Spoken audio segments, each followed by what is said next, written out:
Si alguien me preguntara por qué soy crítico con la justicia, la respuesta sería muy fácil, porque soy juez y porque la conozco.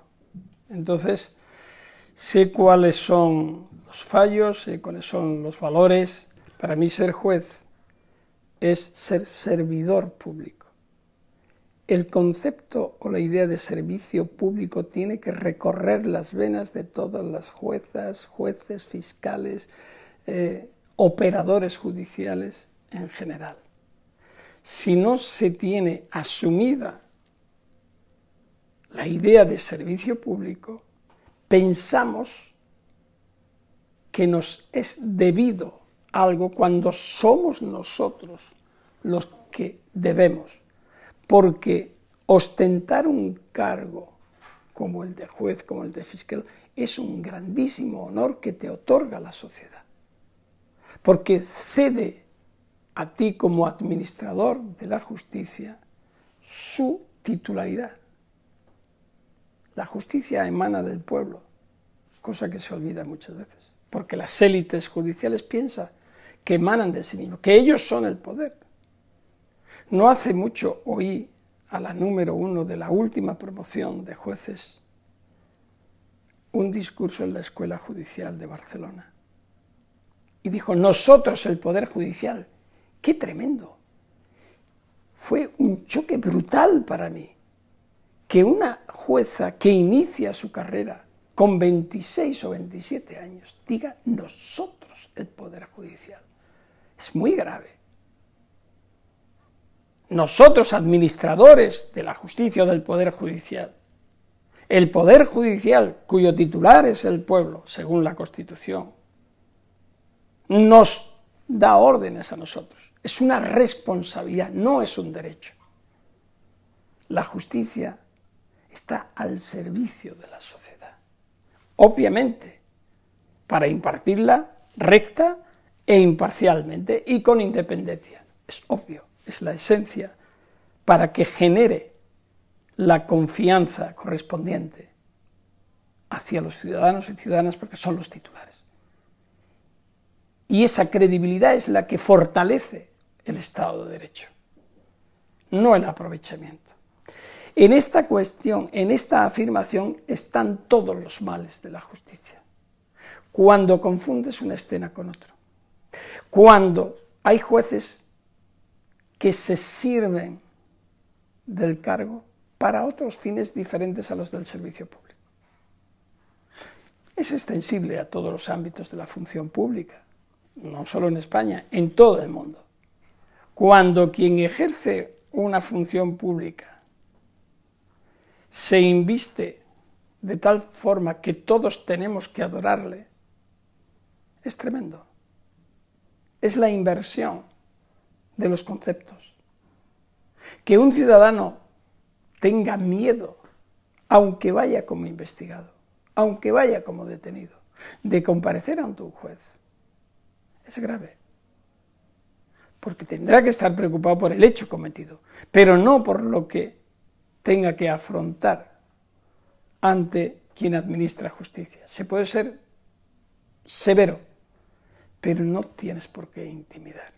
La justicia no está para asustar, está para administrarla. Y el ciudadano que va a la justicia se tiene que sentir protegido, no intimidado.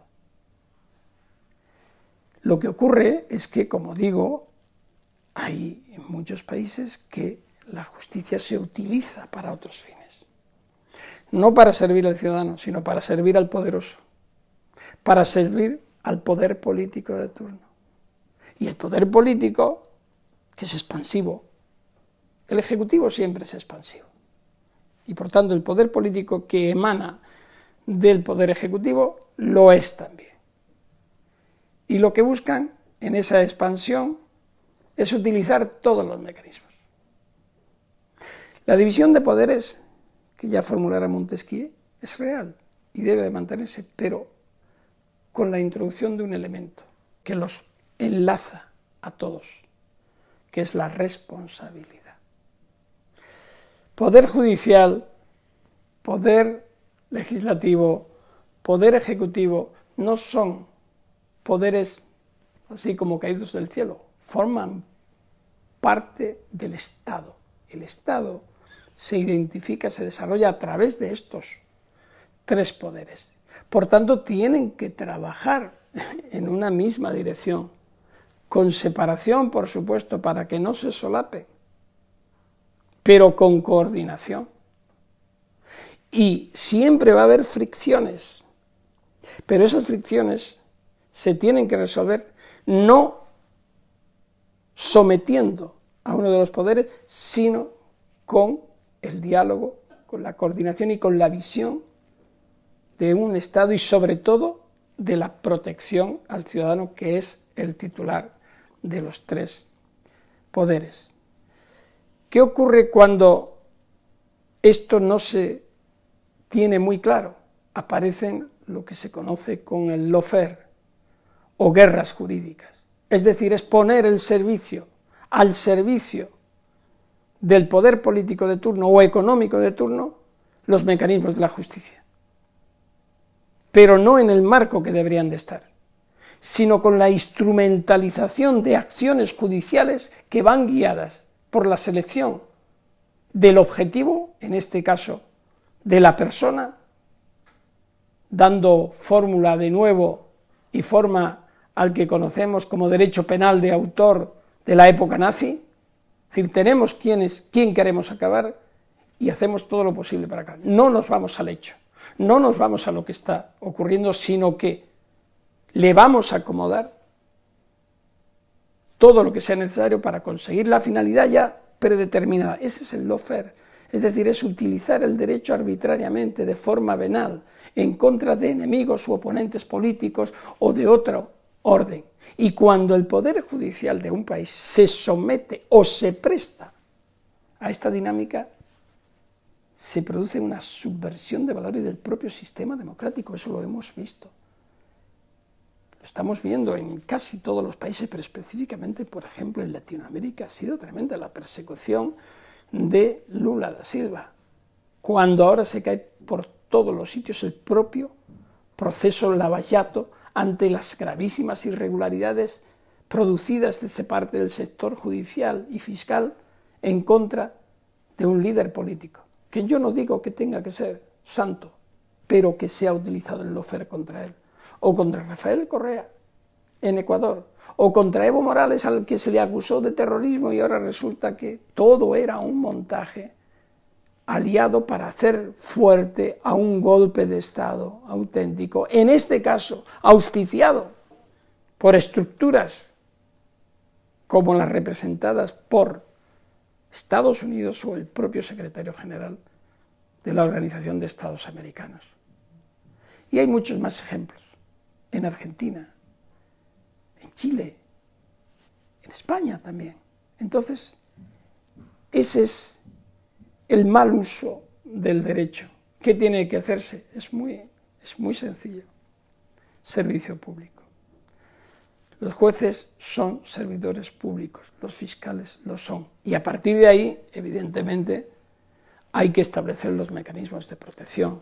Entra todo lo que es la selección de jueces, de fiscales, mecanismos de selección del órgano de gobierno de los jueces. No podemos convertir ni siquiera, aunque no tenga funciones jurisdiccionales, en un mercadeo de cuotas de los partidos políticos, porque para garantizar el equilibrio y separación de poderes, cada cual y sus representantes tiene que cumplir.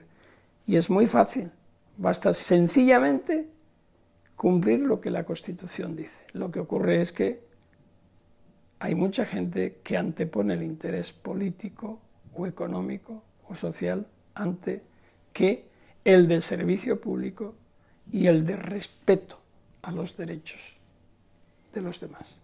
A veces dicen, hombre, es que lo que planteas es una utopía. Y yo digo, ¿pero por qué? ¿Quieres decir con esto, alguien me quiere decir que es imposible que los jueces sean independientes? Y yo digo, no, mentira, sí pueden ser independientes. Alguien me dice, no, es que el fiscal es que depende del gobierno. No, mentira, dependerá del gobierno si quiere depender.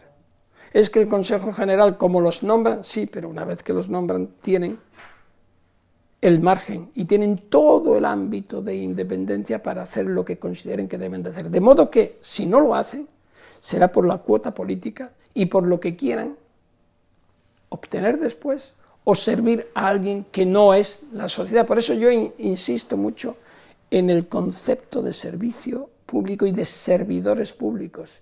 Una vez que tú consigas introducir eso en tu ADN como funcionario, como autoridad, es muy fácil. Claro, tienes que asumir las consecuencias. Y a veces ese planteamiento supone que, aunque ya la guillotina fue abolida, pero a veces aparece y te corta la cabeza. Eso es evidente también.